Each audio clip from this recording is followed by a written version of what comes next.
Bueno, límites de sucesiones. Vamos a ver esto a través de unos ejercicios explicados.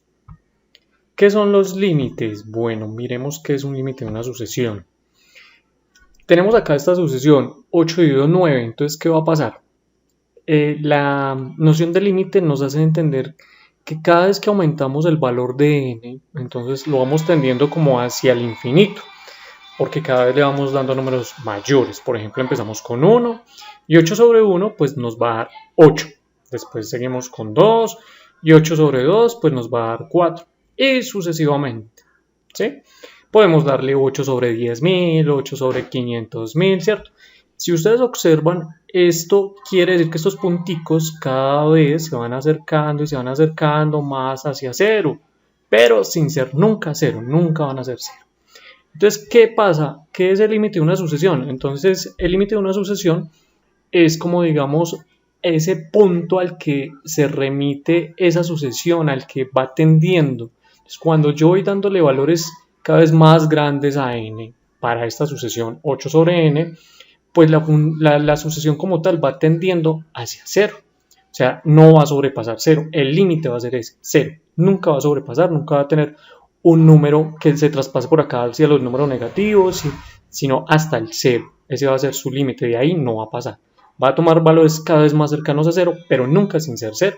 Entonces, cuando hablamos del límite, entonces es el valor al que tienden los términos en la sucesión, así como vemos en este ejemplo. Entonces 8 dividido 1, 8, 8 dividido 2, 4 y sucesivamente se van acercando números cada vez más pequeñitos, casi que son 0, pero no llega a ser 0. Así yo le doy valores muy grandes a n, puedo darle 8 entre 500.000 y me va a dar un número muy cercano a 0, pero sin ser 0. Bueno, entonces, ¿cuáles son las propiedades de los límites? Si yo tengo una sucesión y yo sé que el límite de esa sucesión es un valor a, 2, 3, bueno, cualquiera, y lo mismo tengo el límite de otra sucesión y yo digo que el límite de esa sucesión es b, sabiendo que esos dos números pertenecen a los números reales, entonces podemos verificar estas propiedades. En la suma, si yo tengo el límite en la suma de una sucesión, entonces yo puedo decir que el límite es el límite resultante sería a más b, o sea, el límite de esta sucesión más el límite de esta sucesión. Si yo tengo el límite de una constante por una sucesión, entonces sería igual a la constante por el límite de esa sucesión. Y así de la misma manera para la raíz, para la diferencia, para el cociente, tenemos que tener en cuenta que en el cociente pues el denominador nunca puede ser 0, porque yo nunca puedo ir entre 0. Entonces en este caso va a ser el límite del numerador sobre el límite del denominador. Tenemos acá cuando tenemos una constante elevada a una sucesión, entonces va a ser el valor de la constante al límite de esa sucesión. El valor del producto, entonces es el límite del primer factor por el límite del segundo factor. Y aquí tenemos el límite de una sucesión elevado a otra sucesión, entonces va a ser el límite de esa sucesión base a el límite de la sucesión exponente. Y si estamos hablando de una constante, entonces el límite de una constante siempre va a ser una constante, que es la misma constante. Bueno, vamos a ver entonces un ejemplo. Si decimos resuelva, entonces tenemos esto, aplicando esas propiedades. Tenemos acá la sucesión de una constante sobre una constante. Entonces yo puedo decir de la siguiente manera, ¿cuál es el límite de esta parte que está en el numerador y cuál es el límite de esa parte que está en el denominador? Y hallo simplemente los resultantes. Bueno, pues hay una manera muy sencilla de hallar el límite para una sucesión y es que si ustedes, por ejemplo, colocan acá cuáles son las variables o los términos que tienen el mayor exponente, en este caso n al cuadrado y n al cuadrado, entonces lo podrían hallar así y ustedes pueden decir límite cuando n tiende al infinito de n al cuadrado sobre n al cuadrado. Entonces, ¿qué pasa ahí? Pues n al cuadrado se divide entre n al cuadrado y me da 1. Y como eso da 1, entonces el límite de esta sucesión va a ser igual a 1. Y si hacemos la prueba, yo puedo ir y darle valores cada vez más grandes a n, tanto para el numerador como para el denominador, teniendo en cuenta pues que es el mismo número. Yo puedo decir, por ejemplo, 500 por 500 más 5 y después 500 por 500 menos 2, pues van a dar valores cada vez más cercanos a ¿quién? A 1, pero sin ser 1.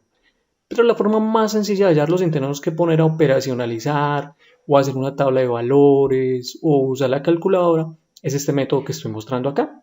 Cogemos el valor que tiene mayor grado en el numerador, el término que tiene mayor grado en el denominador y los dividimos entre sí. Y como tiene el mismo exponente, pues se resta y queda simplemente 1, porque 1 dividido 1 pues da 1. O en el cuadrado dividido en el cuadrado da 1. Entonces, este es un sencillo ejemplo.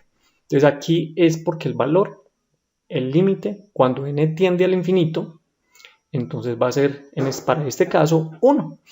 ¿Qué pasa si el exponente del numerador es, por ejemplo, menor al exponente del denominador? Entonces, podríamos decir, por ejemplo, este sería un 1 acá, este sería 2. Entonces, yo podría decir 2 menos 1, 1. Entonces, me quedaría 1 entre n entre n. Y yo ya sé que 1 entre n, por lo mismo que vimos ahora en las propiedades, va a ser el límite igual a 0. Entonces, cuando el exponente del numerador es menor al exponente del denominador, el límite va a ser 0.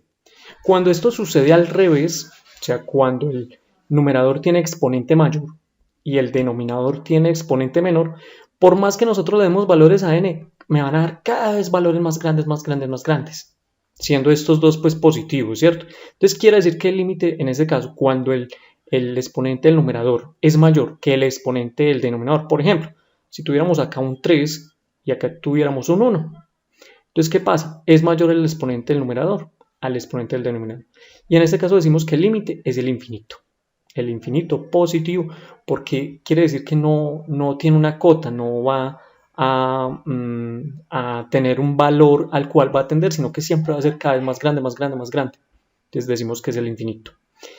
O si esta fracción fuera negativa y el exponente del numerador es mayor al exponente del denominador, pues entonces aquí sería el menos infinito, porque cada vez que le dé valores cada vez más grandes a n, pues nos va a dar valores cada vez más grandes, pero en forma negativa.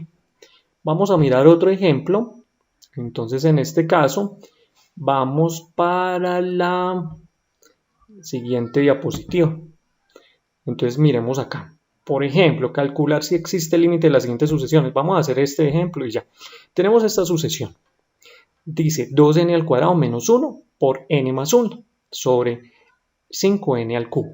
Entonces aparentemente se ve como complejo, pero si nos detallamos por el ejemplo que acabamos de hacer, yo cojo los de mayor exponente en este caso, y comúnmente diríamos, este tiene n al cuadrado y este tiene n a la 3, entonces es n al cuadrado sobre n a la 3.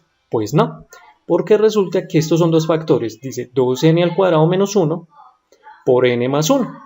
¿Y qué sucede acá? Pues que yo al multiplicar estos dos, por ejemplo estos dos, entonces n por 2n al cuadrado me va a dar 2n al cubo, o sea que esa quedaría 2n al cubo sobre 5n al cubo. Entonces, ¿qué pasa ahí con las n's al cubo? N al cubo se va con n al cubo y me va a dar 2 sobre 5. Entonces quiere decir que el límite de esta sucesión, cuando n tiende al infinito, o sea, cuando se le dan cada vez números más grandes a n, pues la función, la sucesión va a tender hacia 2/5, sin ser nunca 2/5. Y así es como puedo ir desarrollando los demás ejercicios que podemos observar en internet o que se propongan en clase.